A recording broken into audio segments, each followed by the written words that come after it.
Mas todos nós crescemos com essa expectativa, com essa visão. Quando eu digo assim, expectativa, eu me lembro, quando eu era guri, eu fazia os cálculos. Poxa, eu vou morrer com 24 anos. Você já sabia qual era a data? É porque a ideia, no ano 2000 vai acabar tudo. Tinha uns mitos aí. Não era? Tinha um pouquinho do mito também. É? Só que com relação à escatologia era isso mesmo. Era. No ano 2000, com um detalhe, essa foi a mesma expectativa da virada do ano 999 para o ano 1000. Era assim que o mundo pensava. Então, sempre quando há uma mudança de milênio, há essa expectativa. Alguns de vocês acho que talvez não lembrem, mas no ano 2000 a galera pirou. O que houve de gente indo embora, os caras iam para lugares ermos, que esperar o mundo se acabar. Teve gente que desmanchou a casa e ficou lá, no tempo, esperando o tempo. Gente que se matou. Será que a gente vai se encontrar no céu? Era essa a expectativa, né? Até crente mesmo. E muito crente, eles achavam que isso. Havia um mito aí que no ano 2000, que a gente já comentou aqui, né? Ia dar um bug aí na internet e a internet ia colapsar, era aquela loucura, né? Os bancos iam colapsar. 99, agora que virasse 2000 ia virar 00. É. Já tinha internet. Já? Era isso aí. A história de que o dinheiro de todo mundo ia sumir da conta, o nego corria para o banco para tirar, sabe? Então por aí. O Collor foi só uma prévia.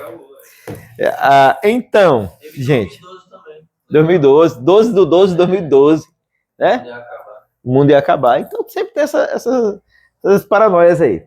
Em paralelo a isso, também se falou muito, ou melhor, a gente ouviu muito e criticou muito aquela doutrina dos testemunhas de Jeová, que o céu será aqui, né?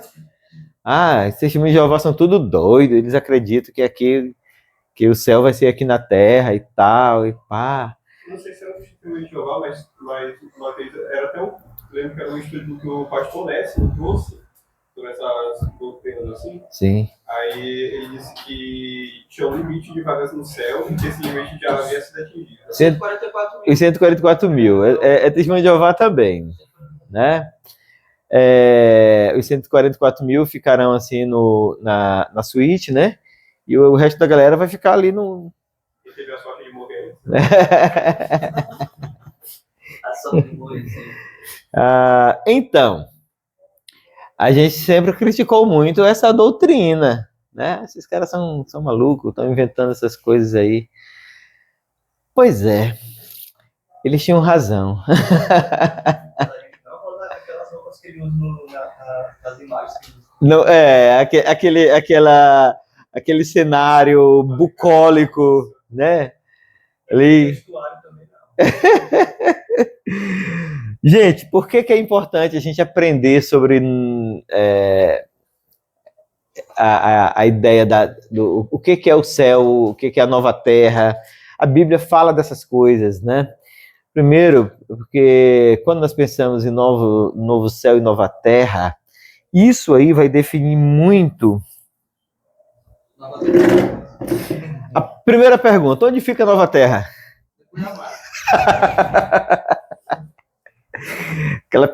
Aquela piada clichê, né? Como ir para a nova terra? De coletivo. Uber Moto. Olha, a compreensão, acho que tem um herege aqui escrevendo e não está apagando. Foi o Danilo? Pois é. Isso aqui tira da nova terra.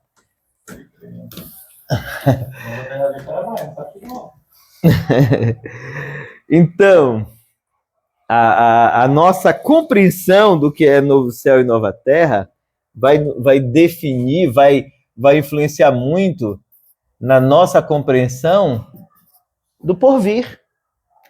O porvir, por vezes, parece algo assim muito nebuloso, né?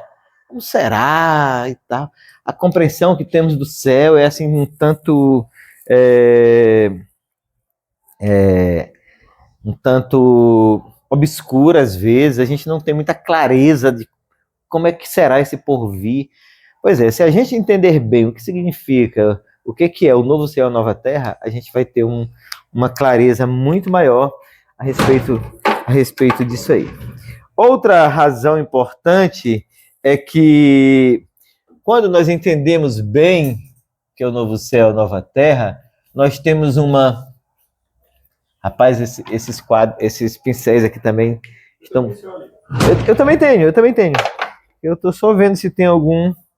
Esse aqui é permanente, não serve. Mas deixa eu ver se tem aqui. Ou melhor, Dudu, é porque eu tenho duas bolsas, uma para o seminário e uma para igreja. Deixa eu ver se nessa aqui da igreja tem.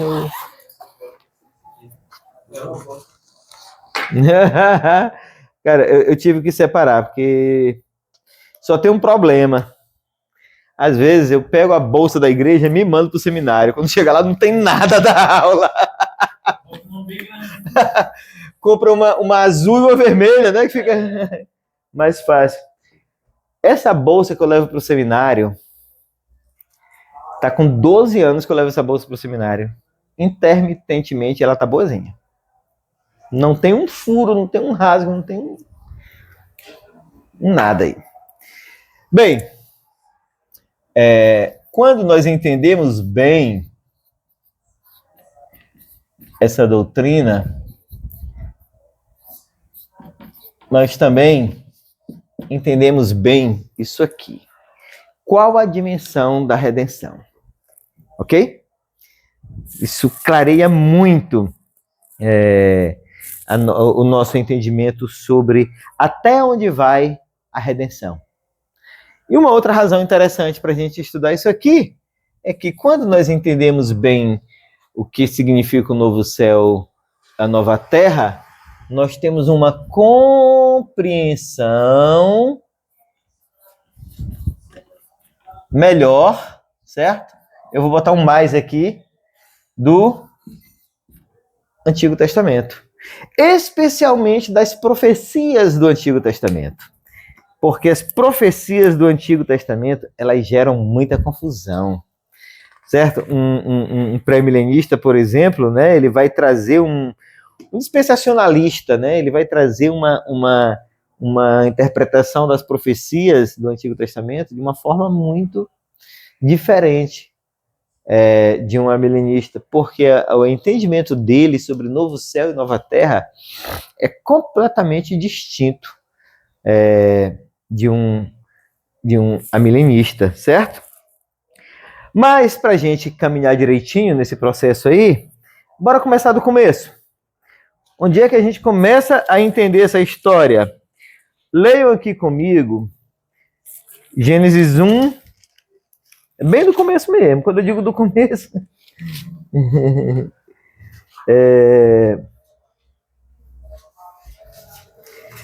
de 26 a 28. Gênesis 21, 26 a 28 é conhecido como o quê, gente? Qual é o nome que se dá para esse texto aí? É 21. É Gênesis 1, 26 a 28. Qual é o nome que se dá a esse texto aí? Estão lembrados?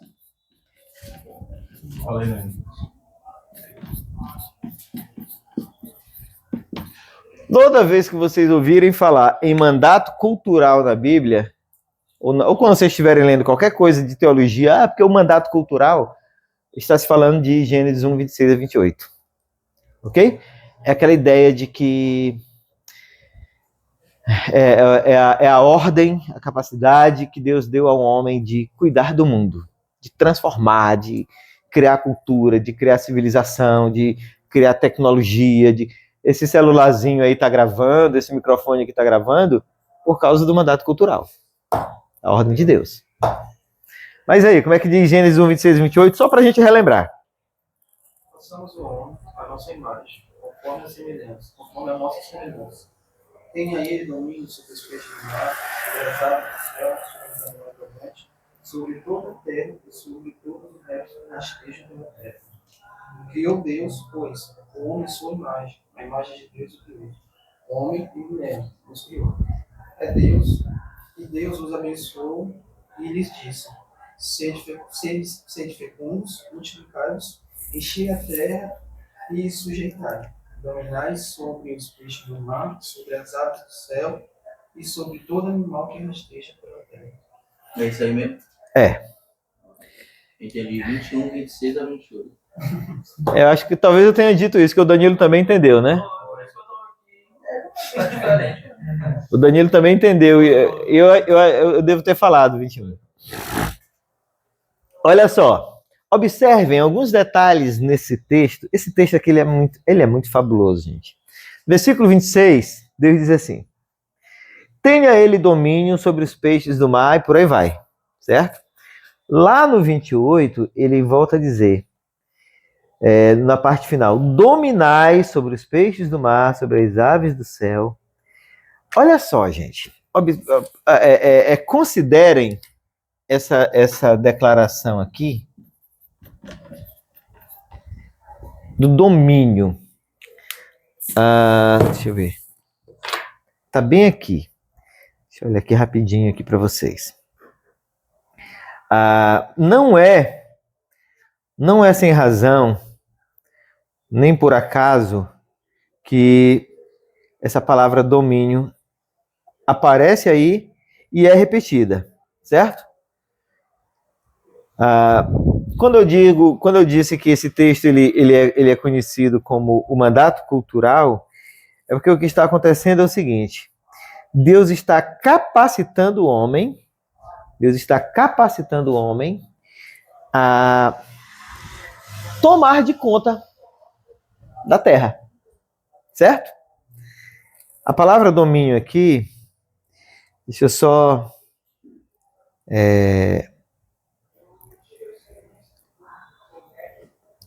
trazer aqui algumas informações sobre ela para vocês. A palavra domínio aqui, ela na verdade, e inclusive algumas bíblias traduzem assim, é a palavra governar, certo? A ideia de domínio aqui tem o sentido de governar sobre a terra, ou seja, aquela ideia de prevalecer sobre a terra, entendeu? Subjugar, dominar, é a ideia de ter autoridade sobre a terra. Observem aqui, gente. Vamos pensar juntos aqui. Temos aqui uma terra recém-criada, certo? Uma terra nova, de fato, de verdade, né? E Deus não tem planos aqui, o pecado não está na história, tampouco Deus tem planos de destruir essa terra, certo? Observe bem, tá tudo zero bala aqui, né? Mais nova do que a moto do Austin. E Deus está dizendo para Adão, olha, governa, subjuga, reina, desenvolve, cuida dessa terra. Pensem junto comigo. Deus estaria falando isso na perspectiva de uma terra que iria se acabar? Ou estaria falando isso na perspectiva de uma terra permanente? Entenderam a ideia? Se quer a ideia do pecado ainda não existia, né? Se não havia nada disso. Observem que quando Deus dá o domínio da terra para o homem, quando ele dá ao homem capacidade de governar, ele já está olhando nessa perspectiva da eternidade, de uma terra que seja permanente, de uma terra contínua. Ou seja, qual é a conclusão que nós podemos chegar?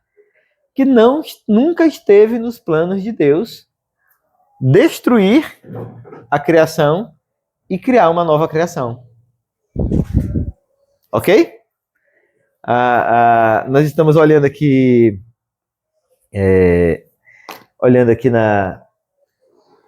para a declaração de Deus aqui no mandato cultural, e o que nós encontramos? Uma ideia de permanência. Mas aí veio o pecado, né? Outro detalhe importante. Apesar do homem ter pecado, e isso ter trazido um problema muito sério, olha aí Gênesis 3,17.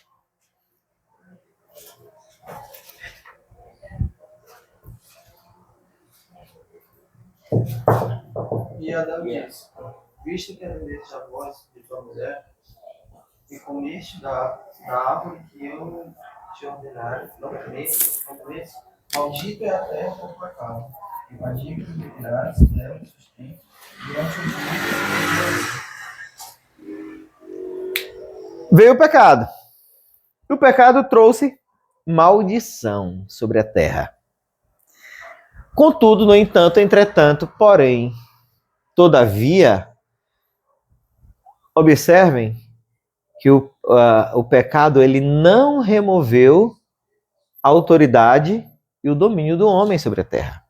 Ele corrompeu, certo?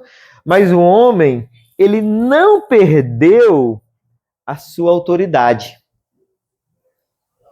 Certo? O homem continuou sendo responsável pelo cuidado com a terra. Um textinho, quem não fechou a Bíblia, pode ler aí o versículo 15, mostra como o plano de Deus para a perenidade continua. Porém, inimizade entre ti e a mulher, entre a tua descendência e o seu descendente. Este te ferirá a cabeça e tu lhe ferirás o calcanhar. Ou seja, mesmo com a maldição, mesmo com a queda, qual era a perspectiva de Deus para a criação? Perspectiva de vitória. Se tivesse que destruir tudo, essa perspectiva de vitória se cumpriria de fato? Se Deus tivesse que dizer assim, não deu certo, ter que começar do zero de novo. A perspectiva de vitória estaria comprometida. Isso que Gênesis 3,15 ensina, né? Não seria verdadeiro. Seria um atestado de fracasso. De fracasso. Como é que é o texto? Como que o texto de Gênesis 3,15 é conhecido, gente? Vamos lá? Toda vez que a gente ouvir falar de mandato cultural, nós estamos falando de que texto?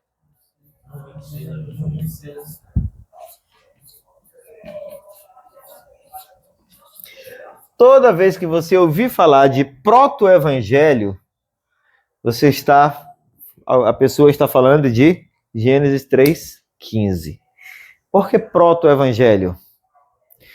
Porque é a primeira menção a um redentor. É a primeira menção da Bíblia a pessoa de Jesus Cristo. Por isso que esse texto é chamado de proto-evangelho, né? O descendente da mulher aqui é Jesus. Esse texto está falando de Jesus. Certo? Desculpa.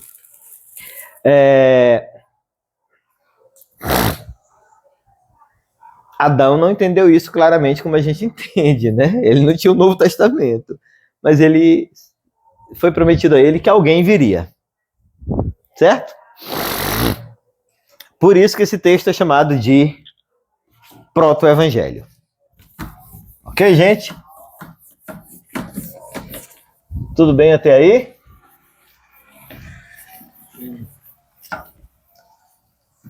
Pronto. Bom, diante disso, gente, diante dessa promessa de que haveria uma redenção, né, de que a maldição não anulou os planos de Deus, certo? Embora tenha corrompido a criação, o que a gente pode entender disso tudo? De que as coisas continuavam sob controle. A coisa não, o mundo, a criação não tinha entrado em colapso, certo? Que é a ideia dos aniquilacionistas, né? Tudo tem que zerar, né? O velho hino, essa terra vai pegar fogo, né? Esse hino, inclusive, a gente vai tratar desse texto, tá? Ele está inspirado lá na segunda carta de Pedro. Mas a gente vai estudar direitinho o que diz lá na segunda carta de Pedro, tá bom? Para a gente entender que ali não está falando de aniquilacionismo. Na verdade, se lá falasse de aniquilacionismo, Gênesis 3,15 estaria comprometido. A expectativa da nova terra que Gênesis 3,15 criou não se cumpriria, certo? Gente, observem, quando a gente diz assim que a Bíblia ela não se contradiz, né? Porque, de fato, aquilo que um cara disse lá no começo se coaduna muito com o que o sujeito lá do Novo Testamento escreveu também. Olhem aí comigo, Gênesis 17, 8. Gênesis 17, 8. Só para que a poeira que caiu dentro d'água. Dar-te-ei e a tua descendência a terra das tuas peregrinações, toda a terra de Canaã em possessão perpétua, e seria o seu Deus. Vamos olhar, Alan, para essa declaração bem aqui.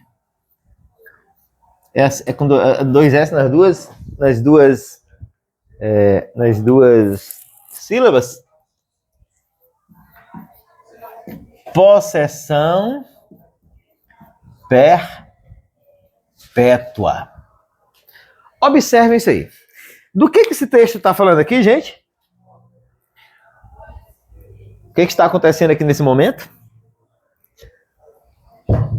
Cadê a tua Bíblia? Aonde? Celular.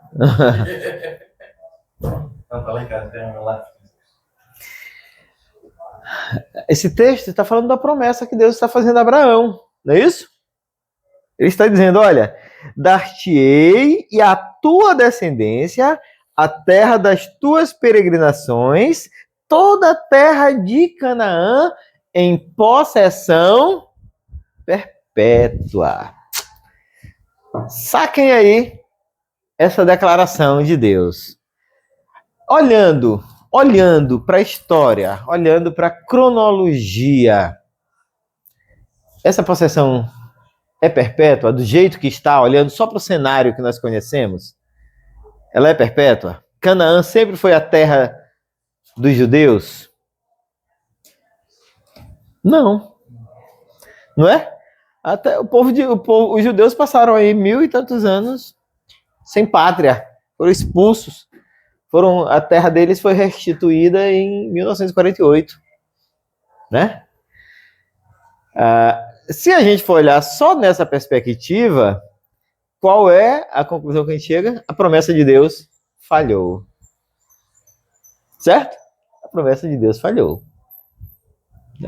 Abraão, o próprio Abraão, qual foi a terra que Abraão teve de fato e de verdade em Canaã? Qual terra de fato era propriedade de Abraão? Olhem aí, lá em Gênesis 23, a gente não vai ler porque o texto é longo. Quando Abraão morreu, os seus filhos compraram uma caverna e enterraram Abraão nessa caverna. Essa foi a terra que Abraão recebeu enquanto esteve por aqui. Entendeu? E só. Bom, se essa promessa de Deus a Abraão fosse para se cumprir só nesse tempo, só nesse momento da vida de Abraão, a promessa estava furada. Porque Abraão não recebeu nada, cara. Ele morreu em terra estrangeira. Ele viveu em terra estrangeira. Olhem aí comigo. Vamos agora para Hebreus capítulo 11.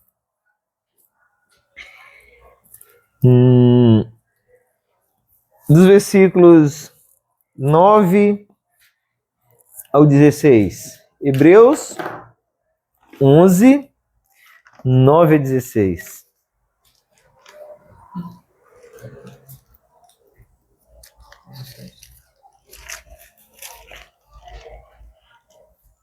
Pela fé, peregrinou na terra da promessa, como em terra alheia, habitando em tendas com Isaque e Jacó, herdeiros com ele da mesma promessa, porque aguardava a cidade que tem fundamentos, da qual Deus é o arquiteto e edificador. Pela fé, também a própria Sara recebeu poder para ser mãe, não obstante o avançado de sua idade, pois teve por fiel aquele que lhe havia feito a promessa. Até o 16. Até o 16.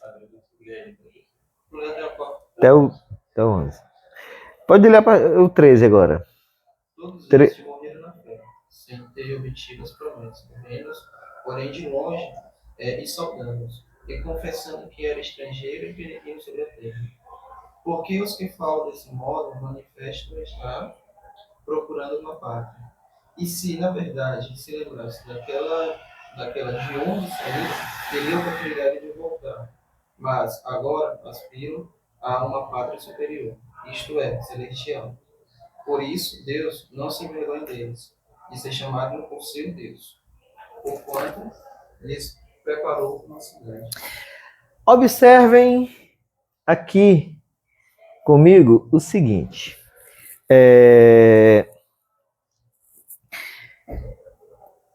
Deus fez uma promessa para Abraão e para sua descendência, certo? E essa promessa ainda não está cumprida. De fato e de verdade. Certo? Diga aí. Tem aquela promessa lá de terra perpétua. Tem a mesma relação com isso, porque perpetuidade e eternidade são diferentes. É como tu prometer, minha mulher, eu te prometo amor eterno, não é amor eterno. Até morrer. É amor perpétuo, até morrer. Até que a morte os separe. Depende de que texto você está falando. Aquele lá, no primeiro lá da promessa do perpétuo. Observe o seguinte, Bruno. Essa perpetuidade, ela iria para além de Abraão. Iria para toda a sua descendência. Certo? Aí, olhem comigo, vi aqui, Gênesis capítulo 12, como Deus promete uma descendência perpétua para Abraão. E a terra estava sendo prometida tanto a Abraão como a essa descendência perpétua. Ou seja, enquanto houver pessoas, a promessa se aplica, certo? Considerando que fomos feitos para viver eternamente, e se a promessa é para nos acompanhar sempre, então nós estamos falando de uma promessa que não tem fim. Ela vai estar sempre presente na nossa vida. Entendeu? Uma coisa está intimamente relacionada à outra. O que aconteceu com a terra de Canaã, gente? Olha, lá, quando Deus está levando, quando Moisés está levando os hebreus do Egito para Canaã, qual era a promessa? Olha, vocês estão indo para uma terra que mana leite e mel, né? Aí minha antiga professora do seminário, Mana, ela dizia que a terra tinha mana, que era ela, leite e mel.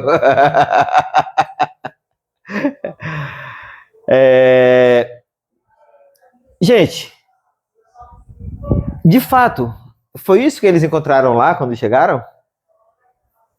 Nem um pouco, meu amigo. Chegou lá, eles caíram, foi na porrada lá com os habitantes da terra. Não foi isso? Ali foi guerra o tempo todo.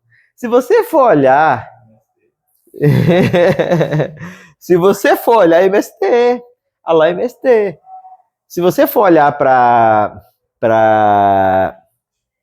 promessa só nessa perspectiva aqui, é mais uma promessa furada. Então, para quando é esse leite e esse mel, né? Para quando é essa promessa de uma terra de paz que eles iriam encontrar? Gente, é mais para frente. Qual é então a importância da terra de Canaã nesse contexto aqui? A terra de Canaã, gente, ela é um.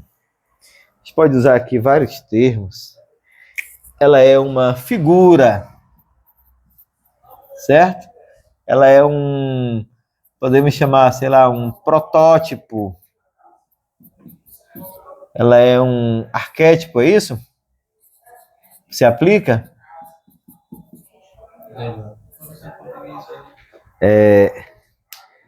De uma promessa maior. Entendeu? Ela prefigurava algo ainda maior. Aí observe um detalhe. Essa promessa ela é do Antigo Testamento, feito para o judeu, certo? O judeu foi um povo escolhido por Deus, separado por Deus, pelo meio do qual ele iria se revelar, iria escriturar essa revelação para falar de algo maior que haveria de vir. Como de fato aconteceu no Novo Testamento, com a vinda de Jesus, não é isso? Então, aquela revelação que era restrita ao judaísmo, ela se expande no Novo Testamento, né? Vocês lembram que no Antigo Testamento, quem conhecia a Deus, o que fazia? Se juntava ao povo de Israel, né? Raabe, Ruth e outras grandes personagens, quando elas conheciam a Deus, elas se tornavam hebreias ou judias, né? Quando chega no Novo Testamento, o que acontece? O movimento agora é o contrário. É o povo saindo, se espalhando pelo mundo, né? Aí, observem bem que assim como esse povo, ele foi separado, um povo pequeno, né? Um povo simples, foi separado para ser o lugar da revelação de Deus, a terra de Canaã, ela igualmente era um protótipo, certo? Era uma figura de uma terra ainda maior. Essa promessa da terra que manaria leite e mel, quando ela no Antigo Testamento, ela está restrita a Canaã. Quando chegam os tempos do Novo Testamento, a era do reino de Deus, ela agora é uma promessa que se expande para toda a terra. Então, todos os povos agora seriam beneficiados com essa promessa. Até porque o reino de Deus, ele não está limitado a aquele pedacinho de terra. O reino de Deus, ele está presente em todo o mundo. Certo? Por isso que aquela ideia lá da expansão do reino de Deus não é teologicamente correta. Certo? O reino de Deus, ele não está sendo expandido. É a igreja que se expande, mas a gente já viu, o reino de Deus e a igreja são coisas distintas, né? Então, gente, observem como o livro de Hebreus, ele vai nos mostrar o seguinte, que Canaã, a terra de Canaã, não era um fim em si mesma. Ela foi uma prefiguração de algo maior que haveria de acontecer no porvir. Certo? É por isso que quando a gente entende o que significa novo céu e nova terra, nós entendemos melhor a doutrina, as coisas sobre o porvir. Já estamos falando disso, né? Mas uma questão aqui que a gente deve considerar é o seguinte. Bom, esse novo céu e essa nova terra será um ambiente, um lugar, uma realidade totalmente diferente? Haverá, mesmo não havendo o aniquilamento, haverá uma descontinuidade na realidade dos fatos ou as coisas irão continuar?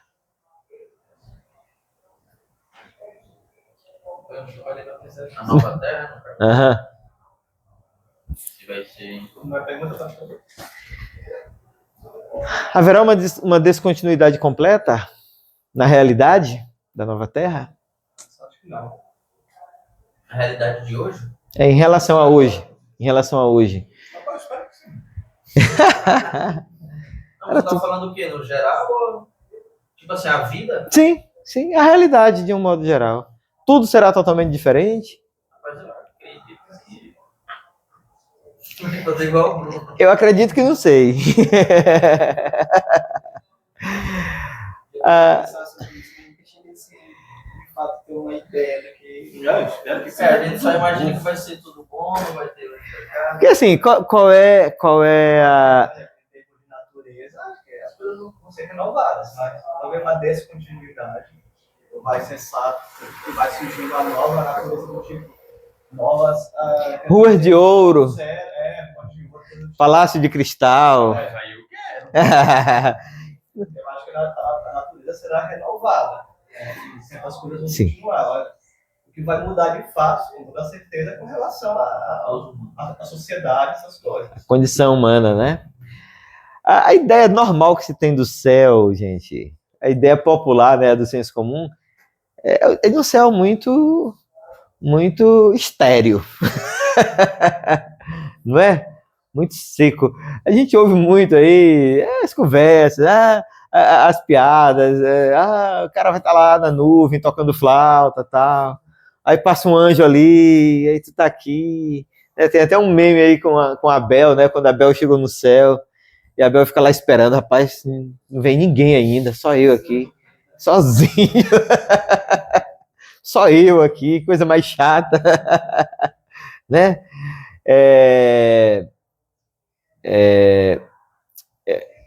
Uma vez, um repórter perguntou, se eu não me engano, eu não sei se foi a respeito do Raul Seixas. Alguém perguntou para um companheiro lá do Raul Seixas se ele achava que Raul Seixas estava no céu ou no inferno. Aí disse, com certeza está no inferno. Mas por quê? Não, porque o céu é muito monótono para Raul Seixas. Essa era a justificativa do cara para acreditar que Raul Seixas estaria no inferno. No inferno o negócio é mais agitado e tal, mais divertido, né? Eu acho que o que faz as pessoas em geral terem uma ideia de que o céu será monótono são as próprias imagens que a Bíblia apresenta. Só que ela apresenta de um modo que é simbólico, figurado. Exatamente. E aí eles interpretam isso literalmente. Inclusive, naquele livro do C.S. Lewis, que Os Princípios, ele fala da esperança, com relação se referindo ao céu.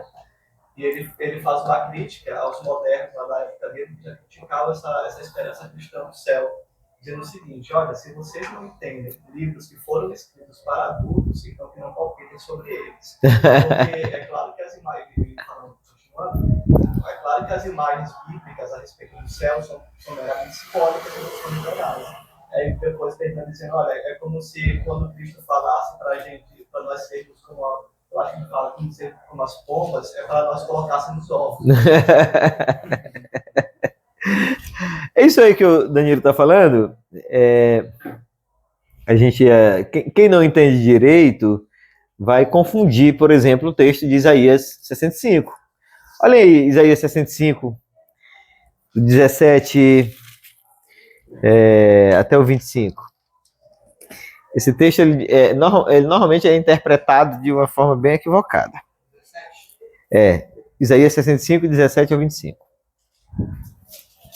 Pois eu que crio novos céus e nova terra, e não haverá lembrança das coisas passadas, jamais haverá memória delas. Mas vos folgareis e exultareis perpetuamente no que eu crio, porque eis que crio para Jerusalém alegria e para o seu povo regozijo. Exultarei por causa de Jerusalém e me alegrarei no meu povo. E nunca mais se ouvirá nela nem voz de choro nem de clamor. Não haverá mais nela criança para viver poucos dias, nem velho que não compra o seu. Porque morrer aos 100 anos é morrer ainda jovem. E quem pecar só aos 100 anos será amaldiçoado. Eles edificarão casas e nelas habitarão, plantarão vinhas e comerão seu fruto. Não edificarão para que os outros habitem, não plantarão para que outros comam, porque a longevidade do meu povo será como da água, e os meus eleitos desfrutarão de todas as obras das suas próprias mãos. Não trabalharão de balde, nem terão filhos para a calamidade, porque são a posteridade bendita do Senhor, e os seus filhos estarão com eles. É o 25, né? Uhum. E será que, antes que clamem, eu responderei, estando eles ainda falando, e eu os ouvirei. O lobo e o cordeiro pastarão juntos, e o leão comerá palha como boi. Pó será a comida da serpente. Não se fará mal nem dano algum em todo o meu santo nome, diz o Senhor. Esse texto aqui ele dá margem para muita interpretação. Mas se o João tivesse aqui, o professor titular, eu sei que ele ia fazer uma piada. Ele ia dizer, não se trabalhará, não, como é? Não trabalharão de balde, né? Então você não vai ver ninguém carregando balde na rua. Na antiga igreja que eu participava, o que o pastor falava é que, com base no 22 aqui e no 23, é que de fato não ia ter nenhum tipo de trabalho no céu. Ou seja, tu não ia trabalhar, tu não ia fazer nada, tu ia passar o dia todo dia glorificando a Deus. Aí Aí tem um grande problema, porque, por exemplo, uma coisa é você ser uma criança, você ler o texto bíblico e interpretar literalmente, como eu fazia. Eu lia uma passagem do Apocalipse que dizia, nós seremos colunas no templo de Deus. Eu ficava, caramba, eu não quero ser assim uma coluna.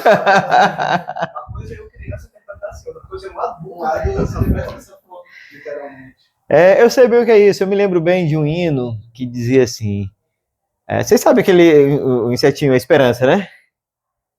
O insetinho verde? Sim. O louva-a-Deus, né? Chama também louva-a-Deus? Não, louva-a-Deus não. Não? É outro. É outro. É um gafanhotozinho. Aí tem uma espécie que é chamada de esperança, né? Menorzinho. Aí tem um hino que diz assim, mas ainda há uma esperança batendo em sua porta. Eu imaginava aquele bicho lá, sabe, batendo na porta de casa. Para mim era um terror aquele hino. Mas olha só, Washington, o nosso próximo assunto, já dando um spoiler aqui para vocês, quando a gente terminar isso aqui, nós vamos falar sobre isso, ó. A graça no trabalho, que desmistifica totalmente essas ideias aí, entendeu? Totalmente. Não há nenhuma razão, nenhum fundamento em qualquer texto bíblico que seja interpretado corretamente de que não haverá trabalho no porvir. Aí home office não é um trabalho digno?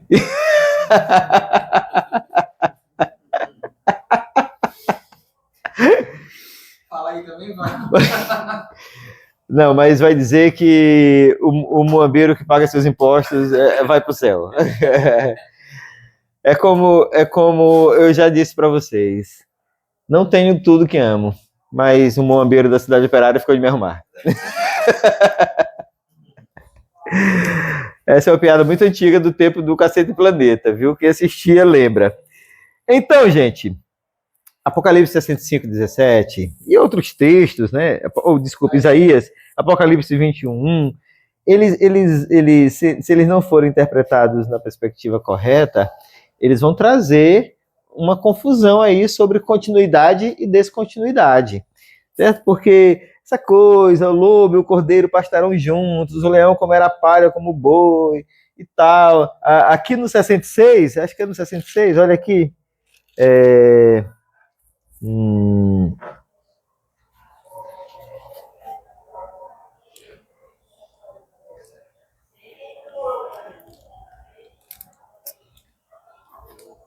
Cadê, minha gente?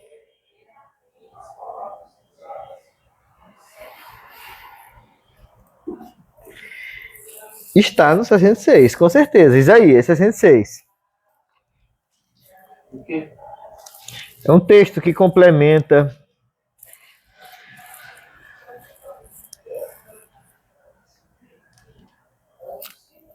Vinte e dois.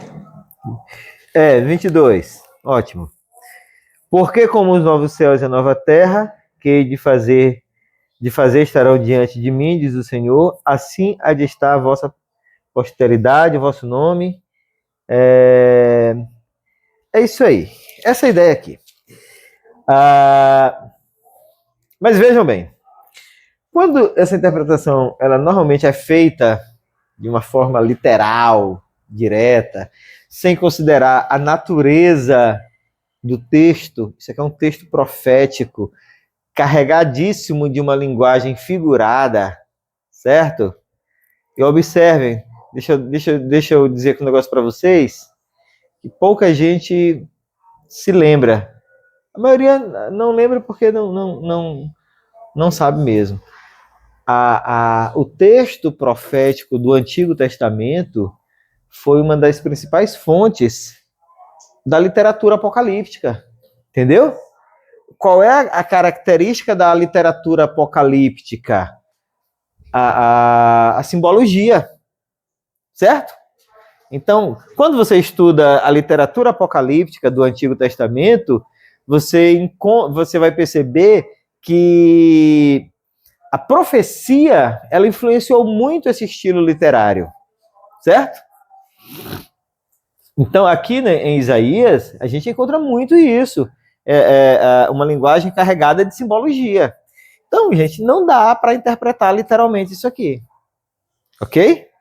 Não dá para dizer, olha, Isaías está dizendo, dando detalhes de como vai ser a coisa. Quando se interpreta literalmente, onde é que você vai chegar? A ideia de que haverá uma descontinuidade completa, porque Isaías está falando de uma coisa muito diferente daquilo que um continuista imagina, né? Qual é o nosso papel aí? Entender que simbologia é essa, né? Por que Isaías está falando? Para a gente é algo que a gente tem que ir atrás. Para a galera da época não era difícil para eles entenderem, porque os símbolos e os elementos eram comuns, eles sabiam do que se tratava, né? Então, mas nós temos a missão de descobrir, certo? O que é interessante é porque, como é pregado em algumas igrejas, que essa terra é completamente amaldiçoada. Sim. Como se não fosse algo de fato criado por Deus, né? É algo assim que é completamente dominado pelo diabo. Ou seja, quem está vivendo lá quer morrer logo, quer ir para a glória logo, porque não pode continuar aqui. Que nada do que tem aqui presta. Né? E quando a gente olha, por exemplo, uma paisagem natural, cara, é impossível dizer que ali sim. não foi criado por Deus. Não é uma obra sem sentimento. É porque a igreja que eu vim, cara, o que predominava lá é justamente isso daí. É uma terra completamente amaldiçoada. Na hora que eu estou vendo o chat GPT, assim. Gente, eu vejo isso daí, olha que tem um monte de Deus aqui, ó. Essa questão da interpretação é muito interessante. Eu vi uma situação muito curiosa nesse congresso que eu fui. O preletor do congresso é o autor desse livro, certo? Um americano. Eu conheço ele já de muito tempo, já tenho uns livros dele já bem antigos. Aí ele falando em inglês e o cara traduzindo, né? O cara que estava traduzindo, ele é bem conhecido, o pastor Heber Campos Júnior. Quem lê teologia conhece. Ele é filho de um pastor que já está bem velhinho, né? Chamado Heber Campos. Eu imagino, eu presumo, isso aí é só uma especulação da minha parte. Eu imagino que esse cara nunca trabalhou numa indústria, o filho, certo? Ele quando nasceu já era filho, o pai já era pastor, né? E pelo que tudo indica, ele ingressou na carreira do ministério pastoral também, né? Não precisa trabalhar na indústria, né? Não precisa trabalhar na indústria. E aí, eu imagino que ele é um cara que ele não conhece o ambiente da indústria. E outra inferência que eu faço aqui é que na língua inglesa, a palavra cinturão como acontece no português, as palavras são usadas em vários sentidos, né? A gente tem manga, a gente tem a manga, a gente tem um monte de coisa. Eu imagino que a palavra cinturão, ela é aplicada para aquela esteira que existe na indústria, que leva as coisas de um lado para outro, né? Na indústria tem muito isso, tem muita esteira. O cara vai botando ali, e aí todo mundo trabalhando ali na esteira e tal. Mas eu creio que na língua inglesa, a palavra cinturão é usada para aquilo ali. E aí, quando o preletor estava falando de uma história, que ele foi visitar uma fábrica de queijo, aí ele falou em inglês, né? E aí os queijos eram botados no cinturão. E o preletor, ele traduziu como cinturão, literalmente. Quem sabe bem inglês entendeu direitinho que na verdade não era. Você lembra o termo que ele usou? Não lembro. Entendeu que não era, que aquela não era a tradução correta. Quem nunca trabalhou na indústria também, estava só ouvindo, eu imagino que se contentou com aquela tradução. Mas quem trabalhou na indústria, como eu sei que aquela não é a interpretação correta. O tradutor, ele traduziu corretamente, certo? Só que ele não contextualizou. Ele usou, olha, aí ele falou assim, aí eu pegava, eu estava lá olhando os queijos que eram colocados no cinturão e que iam passando, entendeu? Quando, na verdade, não, a tradução correta não seria cinturão, seria esteira, né? Que é o termo normal. Observem como um detalhe pode mudar completamente a interpretação que se faz de um texto, né? A interpretação que se faz de um texto. E até mesmo, por exemplo, em línguas muito próximas, como português e espanhol, eles têm um cuidado muito grande com a tradução. Agora imagina você pegar uma unidade literária inteira da Bíblia e tentar, que é carregada de um simbolismo pesado, e tentar aplicar isso de forma literal. Vai dar problema, com certeza. Porque é um apartamento histórico muito grande, Uhum. sociedade imensa. É a mesma palavra para cinturão e para esteira. Né? Olha aí. Ele só não fez a contextualização, né? O comum é cinturão mesmo. Né? Lá se usa a palavra. Lá se usa a palavra para os dois casos, mas está dentro de um contexto, né? Danilo, desculpa aí, o Dudu atrapalhou. Eu e o Dudu te atrapalhamos. Né? Mas observem, gente. Semana que vem, como eu disse, a gente não ia terminar. Na semana que vem nós vamos falar por que a ideia do aniquilamento ele é uma ideia que não se sustenta. Aí nós vamos olhar para os textos bíblicos que os aniquilacionistas usam para ensinar que tudo vai se acabar. E nós vamos ver que isso está errado, certo? Fizemos uma introdução aqui em Isaías 65, 66, certo? Mas semana que vem a gente vai olhar os textos principais que os aniquilacionistas usam e a gente vai ver que eles estão interpretando errado. Eu acho que... Não, eu ia dizer, eu acho que entre esses textos daquele que diz e estrelas do céu cairão do firmamento, os poderes do céu serão abalados. Vai entender que vai ser... Segunda de Pedro. Eu acho que é o principal desses textos, tá? É lá que diz que vai pegar fogo, né? Não, mas no finalzinho de Apocalipse diz que vai descer do céu. É isso aí. Apocalipse 21. Aí ele vai tomar o lugar desse aqui. Aqui já era. O novo vai descer. Não é. Agora. Não vai bater no tom, não. Agora, imagine. Você quer errar? Interprete Apocalipse literalmente. Não tem erro, você vai errar. Mas uma batalha vai ser redonda. Nós vamos ler, né? Precisamos ler um texto. E nós vamos lá para Gênesis 1, 20.